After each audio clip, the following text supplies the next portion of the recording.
John for MTG Nexus, coming at you with another Pioneer Quick Hits. As a friendly reminder, if you especially like modern content, please consider subscribing to the channel, as we aim to be the most informative red-based modern channel on YouTube, with some Pioneer and Legacy thrown in on occasion. And one of the things we do at least try to do every weekday, is a Quick Hits either for Pioneer or for Modern. I was kind of hoping that the challenge results over the weekend would have been released this morning, so I could have pulled up those deck lists, see if there was anything unique or different in those ones, but instead I went to one of the prelims and found this Bolas Citadel Aristocrats-esque build, for lack of a better term, sacrifice build. A lot of these sacrifice builds that have been floating around have been 3-color for Mayhem Devil, and there's been a lot of complaints that the mana is inconsistent and such. So I went and found one of the few just straight Golgari versions. It's lacking Mayhem Devil and some sideboard cards, but yeah, at the consistency of a little bit better mana. What is this deck trying to do? Basically, it's trying to set up a turn 4, turn 5 Bolas Citadel and to drain you out, pretty much. Between Zulaport Cutthroats and the Citadel itself, it tries to set up a situation where it can just drain you out. As far as, scrying through lands and stuff, it has Willow Strider and Catacomb Sifter as the abilities to kind of, lack of a better term, sift through the things it doesn't want to put on the top of its library. With Bolas Citadel, Llanowar Visionary is kind of a hybrid between your 8-mana dorks and another cantrip. And Priest of Forgotten Gods, very important in creature-based matchups, and then Blister Pod just happens to be a 1/1 that has a second body attached to it, as well as the ability to produce Eldrazi Scions, which add to your mana count, as does Catacomb Sifter, that allows you to cast your Bolas Citadels early, in addition to your 8 Llanowar Elves and Elvish Mystic effects. Once again, Zulaport Cutthroat, very important in terms of staying alive against some of the more aggressive decks, while also being one of your win cons against some of the other decks. And then finally, Collected Company, kind of tying it all together in the main deck. Main deck is very much about trying to execute the primary combo. The sideboard is where almost all of your interaction is. To that end, you have an Omnixilus Reignited and some Brasco Golgari Queens, which are good in different circumstances as far as grinding matchups. Cletus Trader of Get, pretty good against the kind of aggro decks that could try to go under you a little bit. Murderous Riders here, pretty good against anything with things you must kill and Planeswalkers and such. Tireless Trackers, good in some grindier games. Leona Heretical Healer, this is a very underrated card for Magic Origins. Really, it was one of the 3 that saw play during the standard run. Nissa, and Jace obviously all see play, and Nissa and Jace have at least seen some amount of play in Pioneer, and Liliana is a very powerful card. Heartless Act adds to your interaction in addition to Assassin's Trophy. Skylasher, pretty much here for helping out against the Spirits matchup, and then 3 copies of Thoughtseize when you kind of need to force your combo through or interact with an opponent's combo that might be a little bit faster than yours, like the Lotus Field combo decks that are still existing right now. So that said, let's hop into a 2-man queue and kind of see what this deck can do, keeping in mind that I've never piloted this deck, so I'm sure mistakes will be made. Back for game number 1. All green spells and no green mana. Obviously we gotta ship this one. If we had a forest in our hand, there would definitely be some consideration to keeping this hand. This hand is fine. The question is, what are we putting back? 1, 2, 3. So I can either put back a land or one of the 3 drops. I think I put back a land here, probably the small? No, basic forest. So we need the triple black to cast Bolas Citadel, should we find it. Alright, it looks like we're in a racing situation, because we're probably up against the Lotus Field combo deck.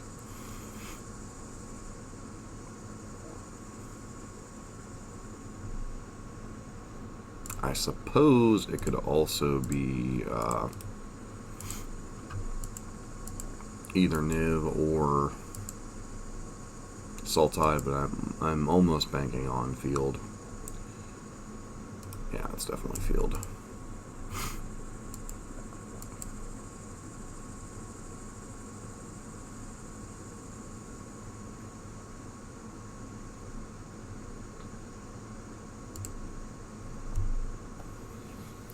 Meant to play the swamp there.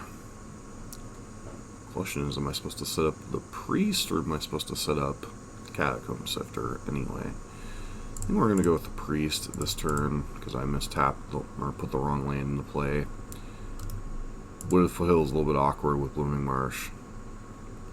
Should have played the swamp, then we could have played Sifter or Visionary. Dig us a little bit deeper, gets a little bit more mana. Strategic planning.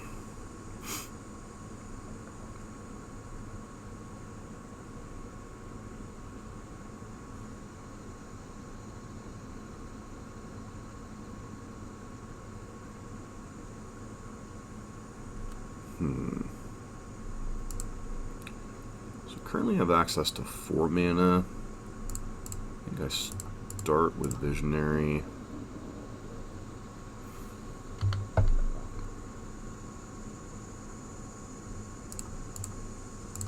Play Elf.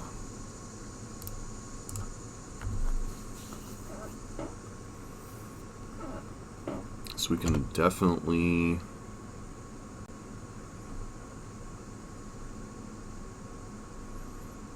One, two, three, four, five, six, seven, 8 potentially.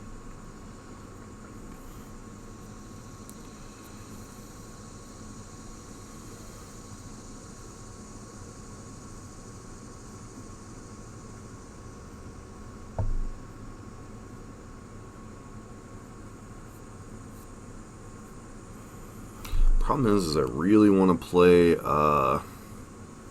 at least Cutthroat, if not Sifter this turn.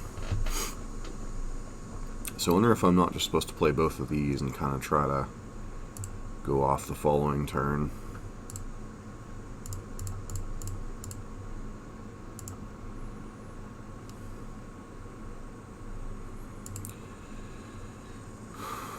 One, two, three, four. I guess I could still cast... Yeah, let's just be more cautious here, especially if they're missing out on field. Seems like a pretty good chance that we can just, like... Let's get in for some arbitrary damage here. I know it's only a point, but a point can matter when we're trying to combo off here with Citadel next turn.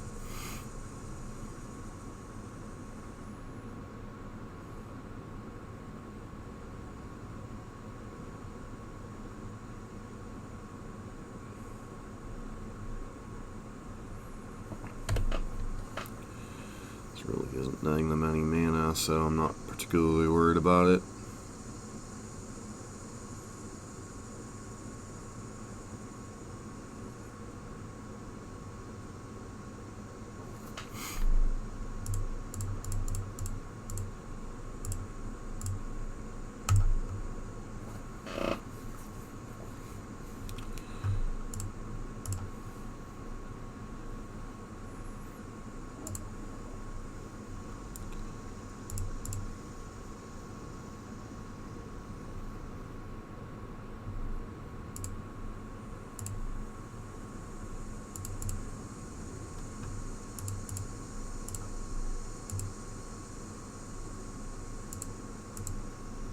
Alright, and our opponent scoops, because we're basically have lethal already between the big board and the Zulpor Cutthroat, so. Alright, we got a little bit lucky that our opponent there kind of floundered around, didn't do a whole lot.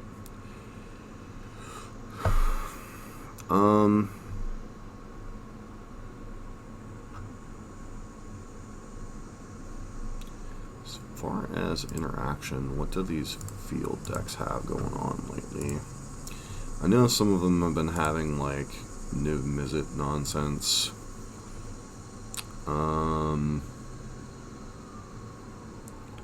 So they have like Niv Mizzet, Thought Distortion. Some Wraths. Probably just want to bring in a couple Thoughtseizes, honestly. Not really a whole lot else we probably want to do. Trophy doesn't... Obviously, you can't target lowest field itself. Nimizid, if it resolves, is a problem, but I don't know how far we really want to go down that road anyway. Because, you know, that's at least turn 4 before they can really summon Niv. And then maybe go down like a Priest, a Visionary,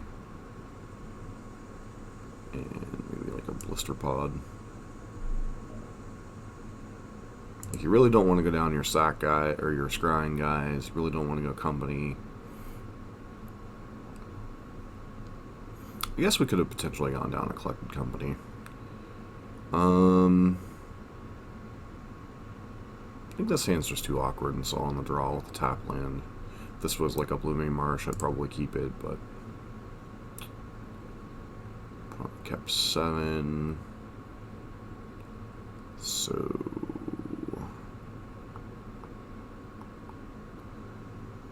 I think we're keeping this hand, but what are we pitching? Probably a land again.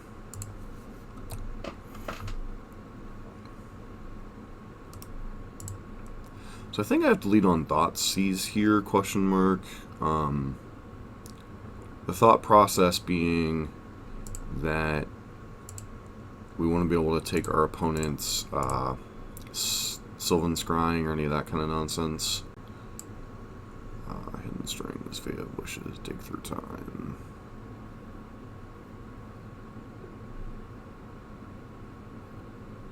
So a lot of these cards are problematic. They don't have a second land. Hidden Strings. So they're really dependent on a second land. I think we take the Fae here. So the reason we take Fae is that is their access to a way to sweep our board, which is our primary concern right now.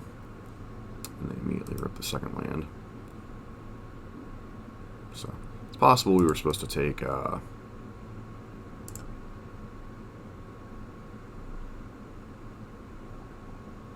why would they get a second Lotus Field? That just seems incorrect.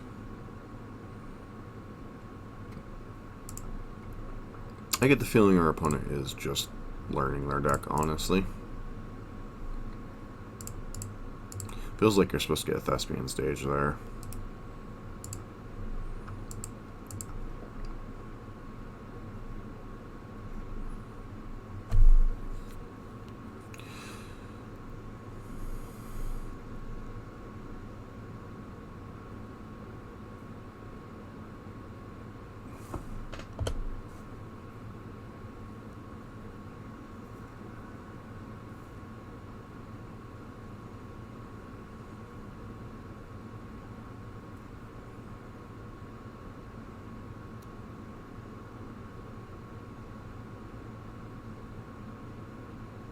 I guess they can dig through time here, huh?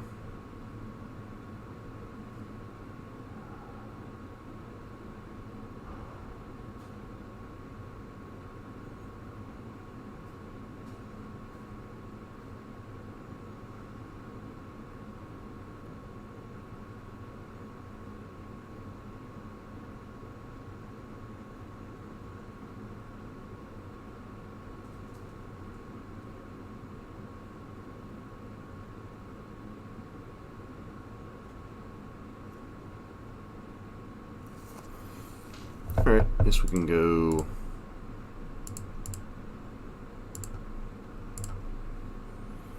Strider plus Elf.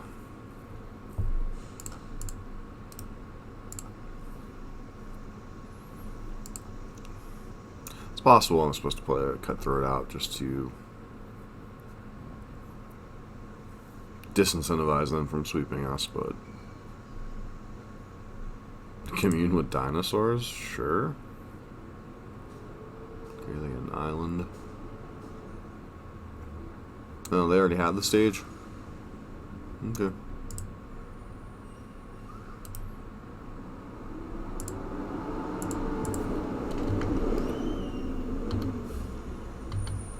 Let's take a look at one scry here. Am I supposed to? I guess not, because I don't have the ability to cast Citadel this turn, even if I wanted to, so...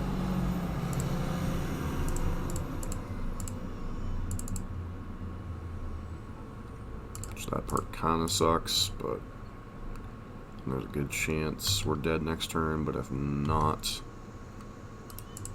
I'm going to put our opponent under a lot of pressure at least.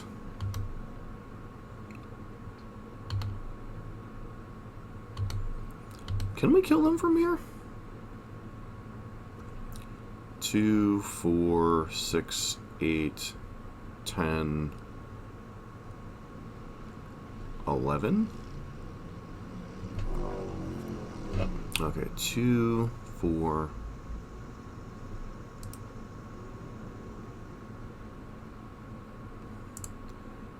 Two, 4, 6, 8, 10, 11. Yeah, we can't quite kill them here, which is unfortunate. We're missing out on 1 point of damage.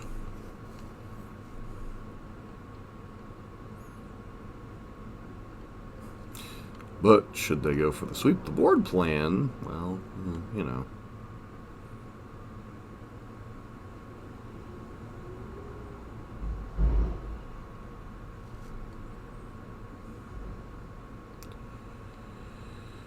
Hidden strings. Yep.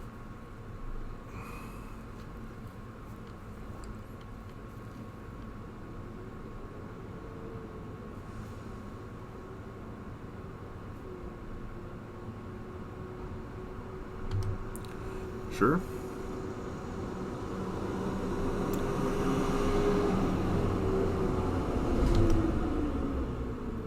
It's a lot of draws.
Sure.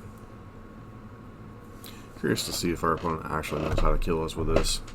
I guess they have to get up to granted for omniscience, which should be sufficient. Yep.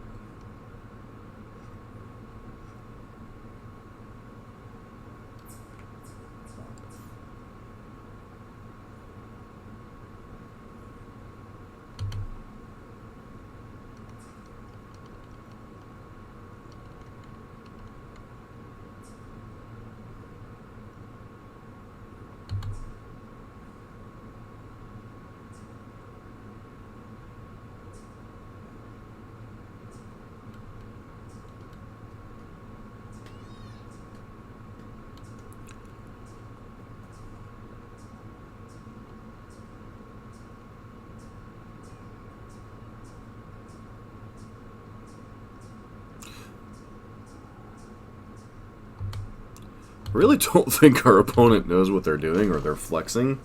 I'm not really sure which. Just kind of letting them have their fun right now. But at this point in time, they have more than enough mana to cast Granted, go grab Omniscience, recycle, cast Granted again, go get in for the Enter the Infinite, and just win?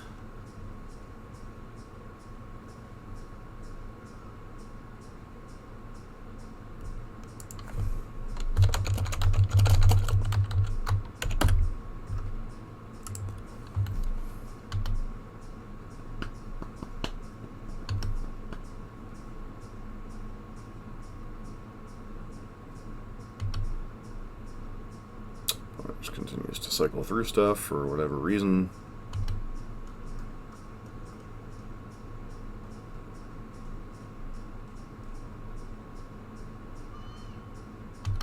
There we go.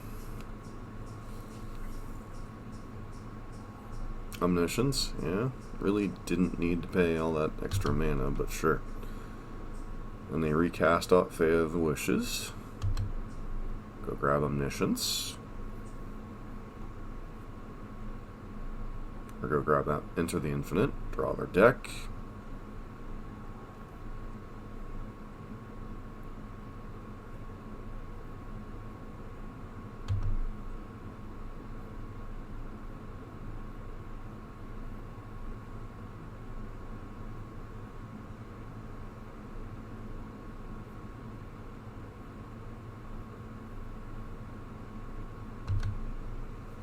See what they decide to go grab. I'm guessing it's Jace here.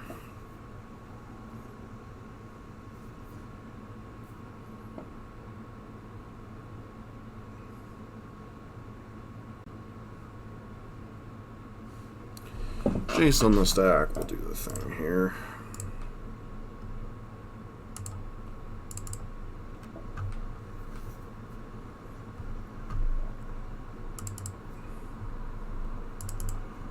Certainly a card I'd be interested in.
I don't know what to say to that.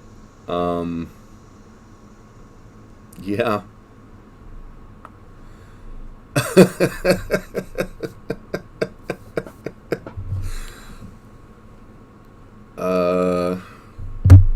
Okay. Shouldn't have won there. Just in case you're wondering. So, because of the templating of Woestrider here, it says sacrifice another creature. I can't sacrifice Woestrider to itself. So, opponent goes to 2, and then we sack the final Zulaport Cutthroat, they go to 1. So, the reason why I didn't try to kill our opponent is because, frankly, we couldn't. We were 1 point short. But our opponent thought we could kill them. So, they conceded the match, but really we should be going to a game 3. But even without a Bolas Citadel, this deck did, no Bolas Citadel, no Collected Company, and we still almost turned forward our opponent, despite kind of stumbling a little bit, and that's despite casting a Thoughtseize on turn 1. So it's possible I should have waited to cast the Thoughtseize and just play the Elvish Mystic on 1, so that part of the sequencing I'm not quite sure of. But yeah, you can see this deck is, I don't know about insane, but it definitely can do its thing even without its namesake cards. So, pretty, yeah. Best of one, not always the best in terms of competition level, but, our opponent clearly was just learning their deck, which is fine. It's part of the reason why we're in these 2-man queues too, is because we don't know our decks. And this deck, I'll probably play it at some point this week as the quick hits of the day, and this deck just looks complicated as heck to figure out. So, anywho, this has been John for MTG Nexus. If you like this kind of content, please consider subscribing, giving us a thumbs up, and leaving a constructive comment down below, and let us know whether you like this type of content or not.